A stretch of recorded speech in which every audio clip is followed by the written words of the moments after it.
Imagine you are standing in a forest at night. Not a quiet, peaceful forest. A forest full of hunters. Every one of them armed. Every one of them terrified of the others. And the single rule that every hunter in that forest has learned, the rule that keeps them alive, is this. Never make a sound. Never reveal your position. Because the moment something hears you, it will calculate whether you are a threat, decide that you might become one eventually, and eliminate you before you have the chance. Now scale that image to the size of a galaxy. Replace the hunters with civilizations. Replace the weapons with technologies capable of sterilizing entire star systems. And you have one of the most disturbing answers ever proposed to one of science's oldest questions. Not that we are alone, but that the silence surrounding us is not emptiness. It is discipline. Every civilization that exists has learned the same lesson, the hard way or the smart way, and has gone completely, deliberately, permanently quiet. And we, by broadcasting our presence into the cosmos for decades without understanding the rules of the game, may have just made the most dangerous mistake in the history of our species. The question that drives all of this has a name. The Fermi Paradox. Named after physicist Enrico Fermi, who asked it simply and devastatingly over lunch in 1950, the universe is 13 billion years old. Our galaxy alone contains somewhere between 200 and 400 billion stars. By every probabilistic calculation available, the conditions required for intelligent life to emerge should have occurred millions of times across billions of years, which means civilizations should be everywhere. Ancient civilizations, civilizations so advanced they make humanity look like a first attempt, should have had more than enough time to spread across the galaxy, to build structures visible from light years away, to fill the cosmos with signals. And yet when we look out and listen, we find nothing. No signals, no structures, no evidence of anyone.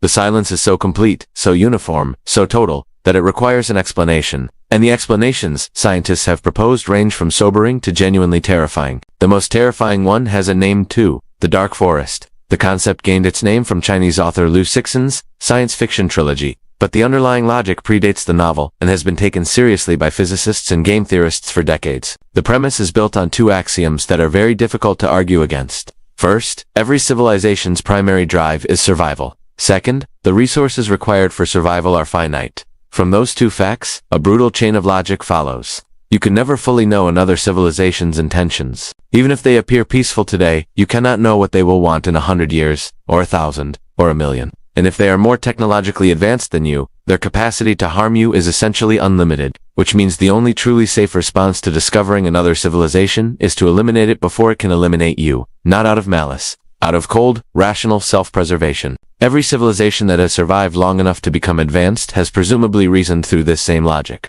and every one of them has reached the same conclusion. Go dark, stay dark. Never let anyone know you exist. The silence of the universe, under this framework, is not an absence of life.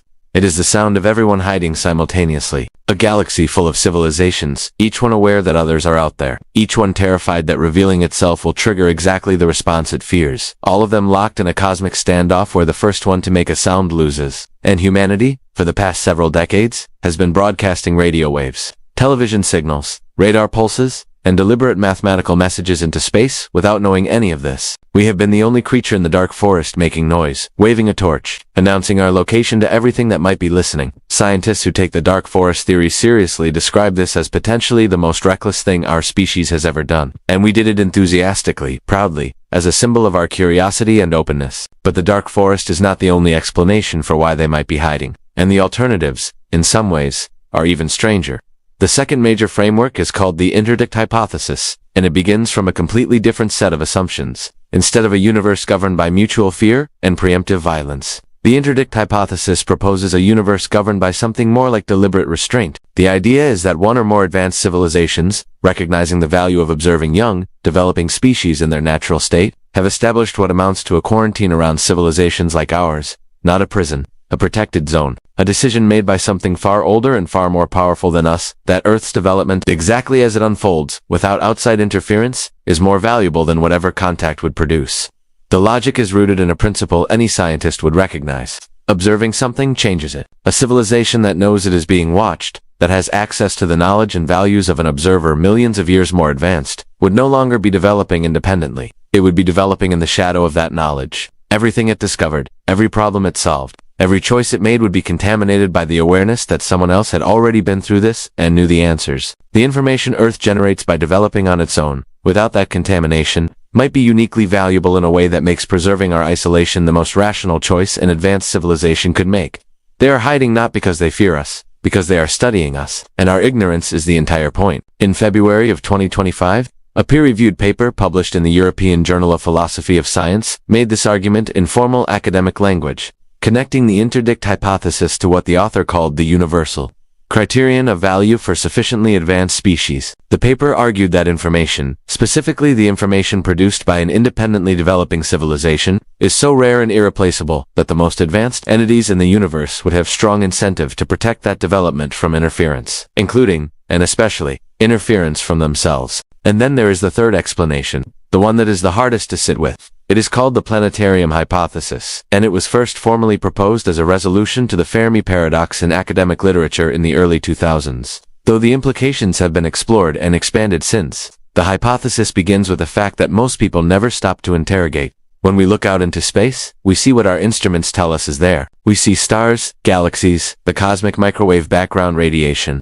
We see a universe that appears to contain no other intelligent life. But what if that appearance is not an accurate picture of reality? What if what we see when we look at the sky is not the universe as it actually is, but the universe as something far more advanced than us has chosen to show it to us? Under this hypothesis, the reason space looks empty is not that space is empty. It is that whatever exists out there has the capability and the motive to ensure that we cannot see it, whether through direct manipulation of our instruments, through technologies that bend or filter what reaches us, or in the most extreme version of the theory, through something that operates at the level of the simulation itself. A Type 3 civilization, one with access to the energy output of an entire galaxy, could theoretically construct an environment for a developing civilization that includes only what that civilization is supposed to see, while filtering out everything else. The universe we experience would be real in the sense that we experience it, and completely controlled in ways we have no ability to detect. In September of 2025, a researcher at Northeastern University published a paper that proposed yet another framework, one that starts from game theory rather than physics. He called it the Recursive Panopticon Hypothesis. The argument is that cosmic civilizations universally adopt silence as their optimal survival strategy, not because any one of them necessarily fears the others, but because the logic of that choice is inescapable under conditions of uncertainty about other civilizations' intentions. If there is any chance that another civilization might be dangerous, and that chance can never be fully eliminated, then the rational move is to remain silent and undetectable. But here's what makes the hypothesis recursive. If every civilization applies that same logic, then every civilization goes silent, and the universe fills up with intelligent life, all of which has independently concluded that the smartest move is to make no move at all. The silence is not a conspiracy. It is a Nash equilibrium, a stable outcome that every player arrives at independently because it is the best individual choice regardless of what others do. Now here's the piece of this that most conversations about alien hiding never get to. These theories are not equivalent. They predict different things, and they have very different implications for what happens next. The Dark Forest predicts that the moment a more advanced civilization detects our broadcasts, we are in danger. Not immediately, perhaps, but on a timeline that depends entirely on how far away they are and how advanced their weapons technology is. The Interdict Hypothesis predicts that nothing happens next, at least not until we reach a specific developmental threshold that triggers a change in protocol. The Planetarium Hypothesis predicts that nothing we currently do can change our situation, because the limitations of our perception are being maintained from outside. And the Recursive Panopticon predicts that if we go quiet, nothing happens either, because everyone else is already quiet, and no one is listening. What none of them predict is that contact, if it comes, will be clean, simple, a signal we recognize, from a civilization that chooses to introduce itself on a schedule that suits us. Every one of these frameworks agrees on at least one thing. The universe is not operating on humanity's terms. Whatever is out there, if anything is out there, made decisions about how to engage with us, or whether to engage at all, based on logic and priorities that we have not been consulted on, and may not be capable of fully understanding. And then there is what happened in July of 2025. An object was detected passing through our solar system. It was designated 3I-8, the third interstellar object ever observed moving through our neighborhood. Astronomers began the standard analysis, measuring its trajectory, calculating its origin, looking for the composition signatures that would tell them what kind of rock or comet it was. And a paper appeared, from researchers who were careful to note they were not necessarily endorsing the hypothesis, but felt it was serious enough to analyze formally. The paper noted that if 3IATLAS were a technological artifact with active intelligence, the most plausible framework for understanding its presence was the Dark Forest resolution to the Fermi Paradox, a probe from a civilization that had decided, on the basis of our broadcasts, that we warranted a closer look. The paper noted that if this hypothesis were correct, and the probe's intentions were malign, defensive measures would likely be futile. The object has since been analyzed with every instrument available, and the current scientific consensus is that it is a natural interstellar body. But the fact that a formal academic paper had to be written to rule out the possibility tells you something about where this conversation has moved. It is no longer purely theoretical. It is a question scientists are now applying to real objects in real time. So pull all of this together.